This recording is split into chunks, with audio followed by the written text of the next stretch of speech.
என் ஹஸ்பண்டோட ரொம்ப நாள் ஆசை ஒன்று எங்கள் வெக்கேஷனில் நிறைவேறுச்சு. ஒரு இடத்துக்கு ரொம்ப நாளாக அவர் போகணுன்னு ஆசைப்பட்டாரு. அங்கே தான் நாங்கள் போயிட்டுருக்கோம்.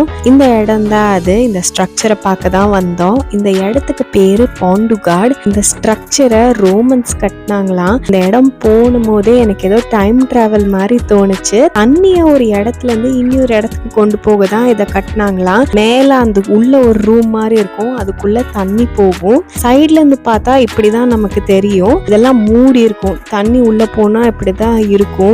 இது 2000 இயர்ஸ்க்கு முன்னாடி கட்டினது. 50 கிலோமீட்டருக்கு. இப்ப வெறும் இந்த சின்ன பார்ட் மட்டும் தான் சேவ் பண்ணி வச்சிருக்காங்க. நாங்க ஹைக் பண்ணி வேற ஒரு வியூல பார்க்கலாம்னு சொல்லிட்டு நல்லா சூடா ஒரு டீயும் குடிச்சிட்டு அப்படியே பார்த்து என்ஜாய் பண்ணோம். நிஜமாவே எனக்கு இது ரொம்ப ஒரு பியூட்டிஃபுல்லான மெமரி தான். ஏன்னா என் ஹஸ்பண்டோட ஒரு சின்ன வயசு ஆசை நிறைவேறுச்சு. உங்களுக்கு இந்த மாதிரி ஏதாவது ஆசை இருந்ததுன்னா சொல்லுங்க.